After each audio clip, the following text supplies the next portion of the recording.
Hace 5 días, el 3 de septiembre, la empresa china Huawei regresó de los muertos con su último móvil, que traía un chip avanzado 100% tecnología china, evitando así las sanciones de Estados Unidos. Unos días después, el 6 de septiembre, la Unión Europea, a través de su Digital Market Act, volvía a advertir a los gigantes americanos tipo Meta, Microsoft, Alphabet y Apple de que tenía que cumplir la legislación europea para la protección de usuarios y para la mejora de la competencia o atenerse a sanciones económicas que podrían llegar hasta el 10% de sus ingresos globales.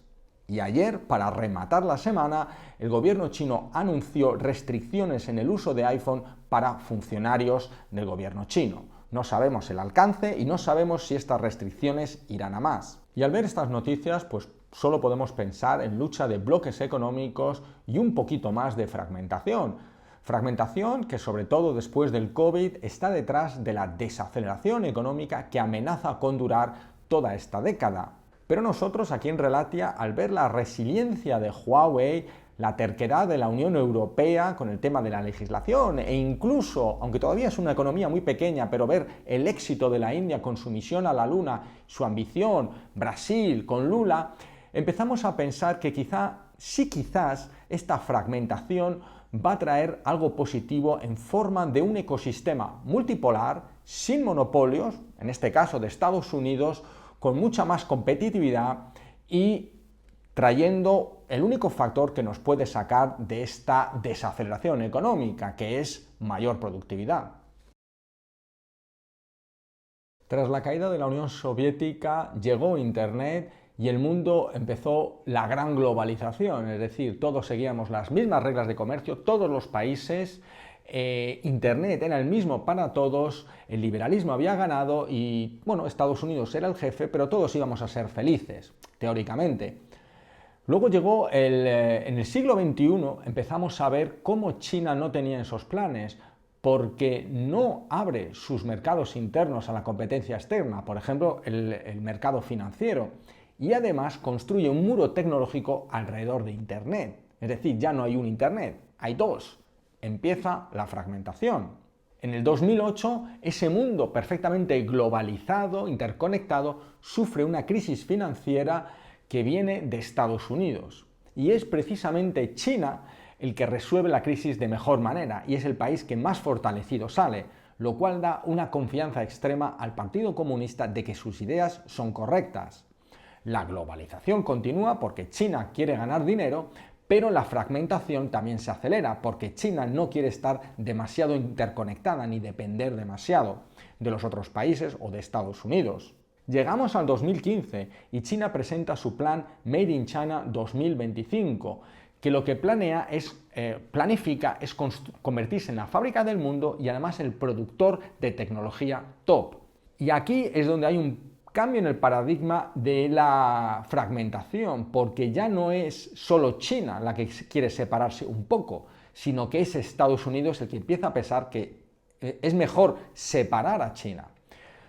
Europa, como bloque económico en ese momento, tenía una capacidad o una potencia similar a la de Estados Unidos, pero en Europa nosotros no tenemos gigantes tecnológicos, no los hemos protegido y preferimos pues tener turismo, empresas pequeñitas o vender bolsos. No somos una amenaza y además tenemos un ejército pequeño, pero China sí, porque la independencia tecnológica es una amenaza en sí. La fragmentación se acelera. Llegamos al COVID y aquí es donde China, por implementar sus medidas draconianas de control, hace colapsar los sistemas de producción y suministro. Hay muertes en el extranjero y además hay un colapso económico, hay un desequilibrio entre oferta y demanda que produce una inflación galopante. Y aquí es donde explota la fragmentación. Y explota porque ya no es que China quiera tener partes de su economía separadas o partes de Internet, sino que son las propias empresas y los gobiernos los que deciden irse de China para disminuir o reducir los riesgos y convertirse en más resilientes. Es decir, lo importante ya no es la eficiencia, sino evitar crisis como las que ha pasado con el COVID. Pues esa es la pregunta del millón de dólares. ¿Hasta cuándo va a durar la fragmentación? En sitios como el Foro Económico Mundial dicen que durante esta década va a seguir la fragmentación. Y aquí en Relatia pensamos que, bueno, podría durar incluso más, porque estamos viendo además la resiliencia de China y Estados Unidos pues cada vez va a ver a China más como una amenaza. Pero bueno, luego ya veremos cómo funcionan las dinámicas de geopolítica, demografía y esto lo analizaremos en un vídeo con más detalle. Pues sospechamos que no, porque la fragmentación de la que hemos hablado puede durar muchos años y no pensamos, quizá por costumbre, de que los intereses puedan estar tan altos durante tanto tiempo. En cualquier caso, los intereses altos están para controlar la inflación y la inflación tiene varios factores. Una sí es la fragmentación, los problemas con los suministros, pero también el exceso de liquidez. Y como ven en el gráfico, la Fed ha estado retirando liquidez del mercado durante estos meses a un ritmo muy alto.